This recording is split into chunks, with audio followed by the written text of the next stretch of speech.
menakutkan sekali siswa sekalian. Kenapa demikian? Satu, ketika seseorang akan menghembuskan nafasnya atau dicabut ruhnya, satu, orang itu akan berhadapan dengan malaikat yang jeleknya luar biasa, sangat jelek dan kuasa perangainya. Siapa itu? Malaikat Israel. Sampai ada keterangan gitu, barang siapa yang bermimpi ketemu dengan malaikat Israel bisa mati. Jangan ketemu langsung, mimpi saja sudah bisa mati. Nah, kita bayangkan kalau saat mencabut nyawa kita langsung berhadapan dengan malaikat Israel, bagaimana kita? Ya, jadi satu ketakutan itu. Ya.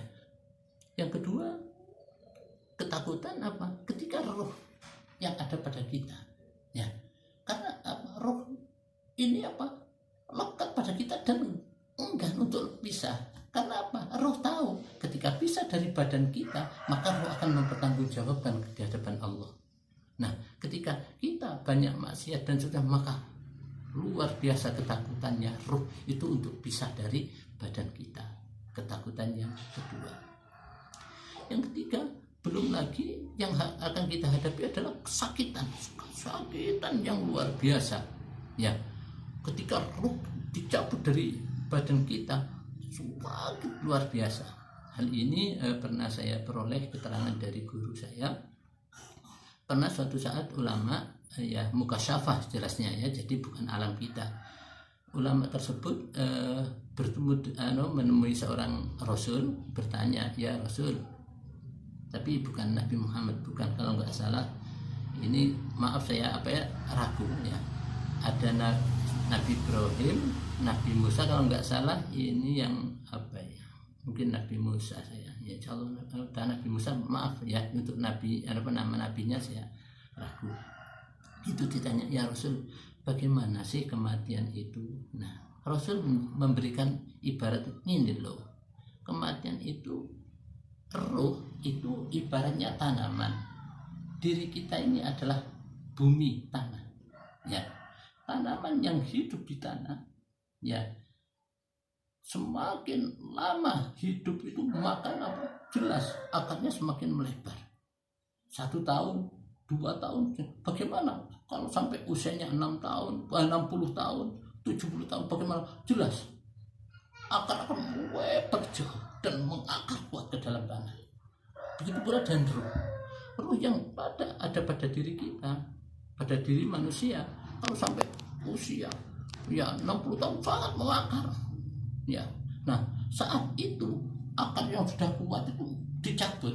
Nah, ketika pencabutnya nggak kuat, maka apa? Si tumbuhan itu nggak akan berpengaruh sama sekali. Tapi ketika pencabutnya kuat, bagaimana? Akan tercabut. Apa yang terjadi? Tanah akan ya menganga, rusak luar biasa. Sementara akar-akarnya akan putus.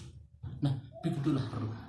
Ketika roh dicabut dari diri manusia, rusak semua sel-sel itu. Nah, itulah kesakitan yang harus dialami. Belum lagi ada Rasul lain menyebutkan kematian itu kayak ini. Jadi ada orang suruh tidur, diikat, setelah diikat ya dicacah, mungkin entah bahasanya apa ya, dicacah. Ya, dicacah dari ujung jarinya ini, cacah sedikit terus sampai ini. Nah, dan setiap potongan ini ya kita merasakan tidak istilahnya tidak pingsan dan bisa merasakan jalan. Nah, itulah rasanya mati. Nah, ini makanya menghadapi yang semacam itu kita tanda tanya, apakah ketika roh dicabut mulut kita masihkah bisa menyebut asma Allah? Hati kita masihkah ada la ilaha illallah? Ini tanda tanya besar.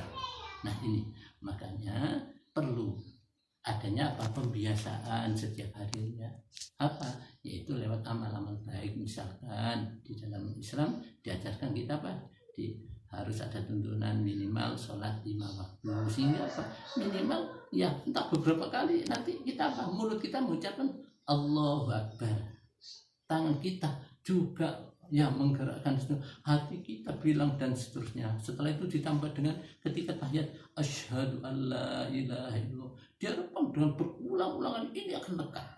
Ketika kita dalam ketakutan, maka yang akan keluar kebiasaan-kebiasaan yang ada itu. Ini ditambah lagi di dalam Islam masih dianjurkan agar nanti ketika kematiannya itu menyebut asma Allah, maka ketika tidur apa? Sebutlah asma Allah. Apa? Bismikallahumma ahya wa bismika amut. Ini, jadi ini latihan bagi kita, modal untuk menuju kematian ini. Ketika kita setiap tidur membaca asma Allah sama bismikallahumma ahya, diharapkan nanti ketika nazar maka akan keluar nama atau asma Allah itu. Sudah, setelah dicabut orang akan dikubur dan seterusnya, singkatnya.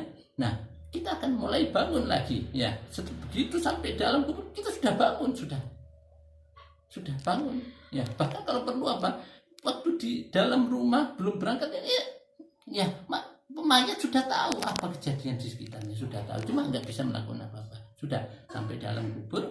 Nah, kita apa, setelah ditutup kita apa, nah kita bangun. Nah, saat bangun ini bagaimana mulut kita? Apakah kita bisa mengucapkan alhamdulillah ya, artinya apa, menikmati buah dari amal-amal yang dilakukan sekali, atau kita aduh celaka saya nggak punya amal dan seterusnya. Nah, ini makanya tadi di awal tadi ya, mumpung masih hidup, ayo di dunia ini kita isi dengan amalan-amalan baik dan seterusnya. Nah, ditambah lagi kalau tadi ketika mau tidur bismikallahumma ahyana wa bismika amut. Nah, ketika bangun tidur kita belajar, kita biasakan alhamdulillahilladzi ahyana ba'da ma amatana wa ilaihin nusyur. Alhamdulillah ya Allah ya, saya setelah bangun dari kematian saya dan seterusnya. Nah, ini pembiasaan yang perlu kita lakukan. Nah, ini ya, jadi itu proses kiamat sugro. Berikutnya jalan terus. Nah, dikubur ya bagaimana kondisinya ya, tergantung. Kalau memang orang itu banyak amal baiknya ya selamat dan seterusnya. Ketika selamat sudah di alam kubur ini sudah nikmat.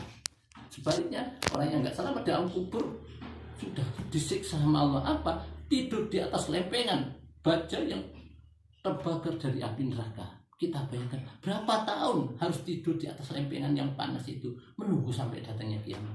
Wallahu a'lam berapa tahun itu. Nah, ini. Nah, sampai akhirnya datanglah apa itu? Datanglah kiamat itu. Nah, kiamat itu bagaimana siswa sekalian? Ya, kiamat kubro.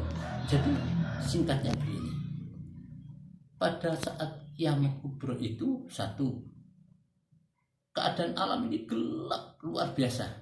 Gelap ya, tidak ada sinar sama sekali. Terus yang kedua, semua benda-benda langit jatuh berguguran, sementara bumi goncang luar biasa. Sampai segini goncangnya, seluruh isi yang ada di dalam permukaan bumi keluar semua, gunung-gunung terlepas semua, manusia lari ke sana kemari tanpa tahu tujuan. Ini kondisi gelap dan seterusnya. Itu gambaran ya, bro. Bagaimana Allah tetap memberikan solusinya ya, agar kita nggak semacam itu. Maka rajin wudunya diperbaiki. Harapannya apa nanti ketika kiamat itu ya, mereka yang mengalami semacam itu ya wajahnya keluar bersinar, nggak akan kesasar. Cuma kembali lagi begini siswa sekalian, terkait kiamat bro, begini. Dua kiamat ini, kiamat sugro dan kiamat kubro. Kalau kiamat kubro ini tidak semua orang merasakan, tidak semua orang merasakan. Tapi kalau kiamat yang sugro, semua pasti merasakan, pasti. Kenapa? Dengan yaitu tadi, kalau kiamat sugro itu kematian, jadi semua manusia merasakan, kita merasakan, kalian merasakan dan seterusnya. Tapi kalau kiamat kubro enggak, orang-orang tertentu. Siapa? Yaitu orang akhir zaman. Siapa mereka? Mereka orang sejelek-jelek orang, iman yang terpuruk paling jelek, yaitu orang yang hidup di masa kiamat itu. Kapan masanya? 70 tahun sebelum kiamat Allah mencabut keimanan seseorang. Maka saat itu rusak. Makanya disiksa yang demikian. Mudah-mudahan kita semua tidak sampai merasakan dasarnya kiamat kubro itu. Ya, ini. Terus berikutnya begitu setelah kiamat kubro kita alam rusak.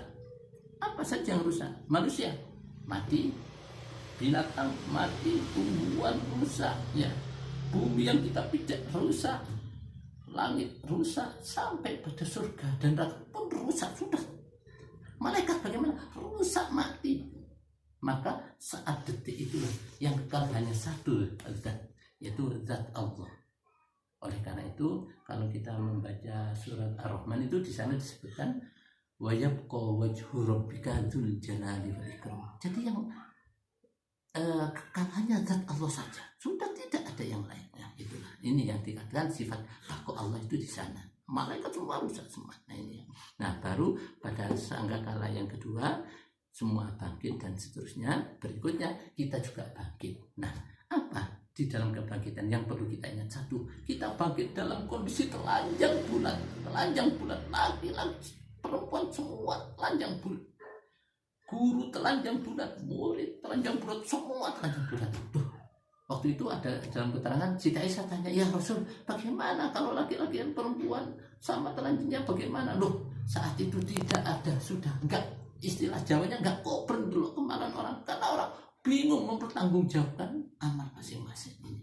Nah ini, kita digiring ya setelah kebangkitan digiring menuju masyar. Ini lamanya tidak kurang dari 300 tahun.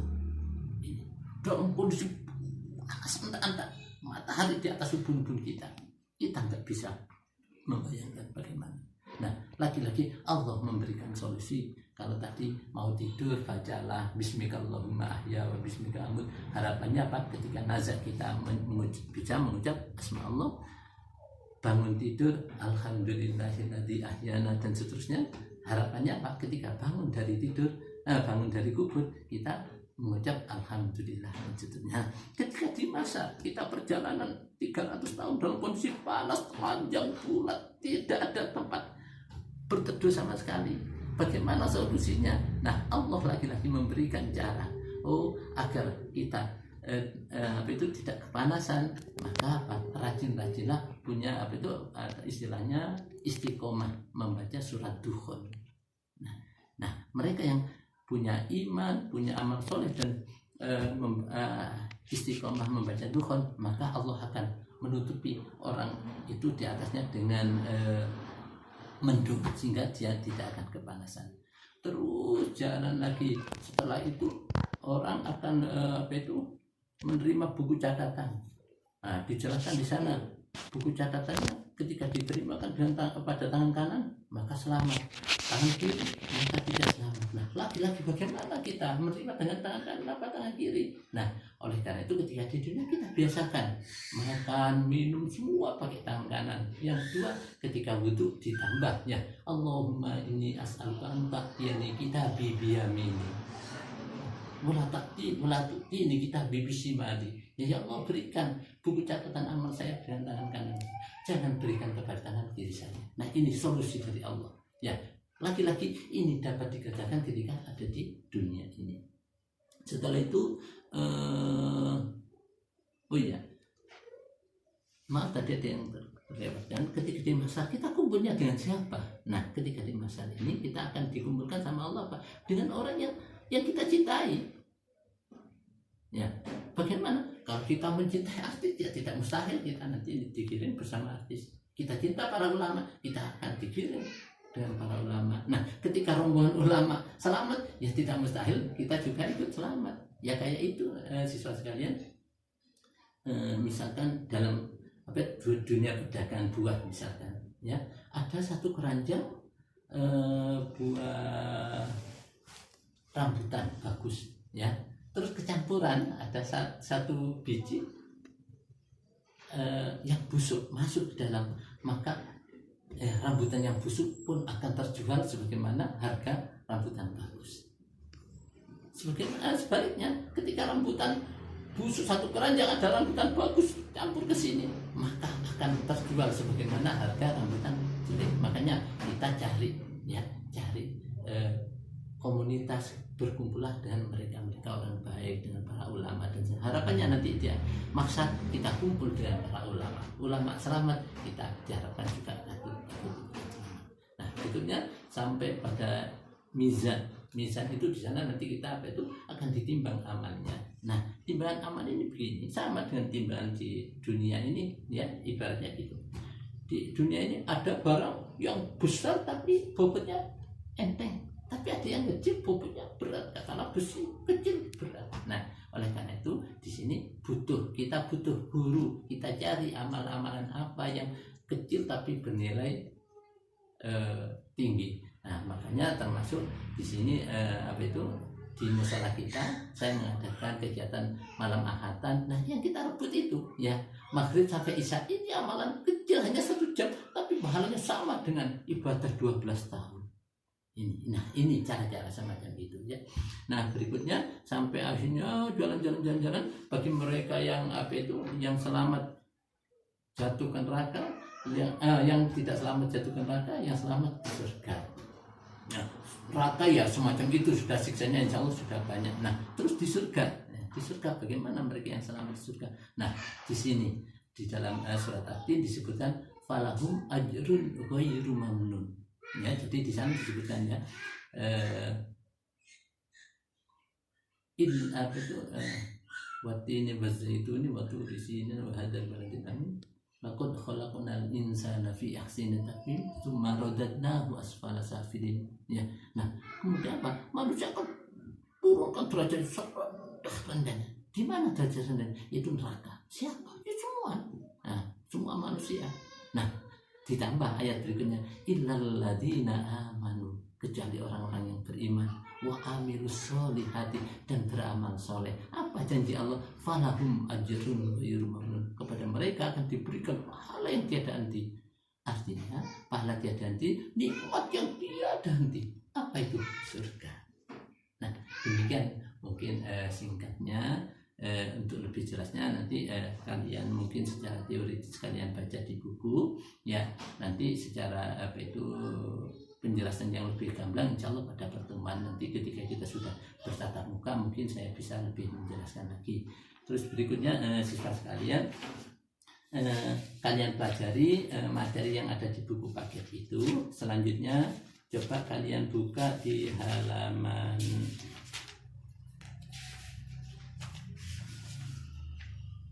halaman 22 23, yaitu ayo berlatih bagian A itu tolong kalian kerjakan.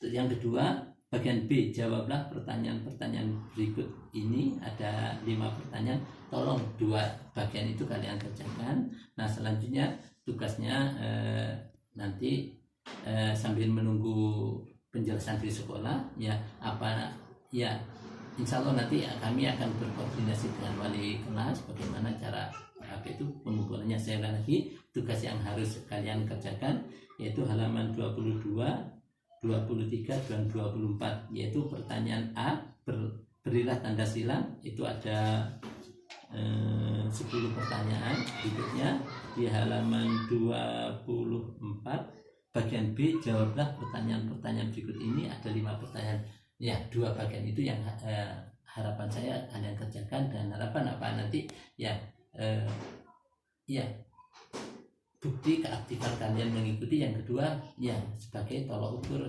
saya dalam pemberian nilai pembelajaran kalian. Demikian siswa-siswiku, kembali lagi terima kasih atas kesediaan kalian mengikuti pembelajaran cara ini.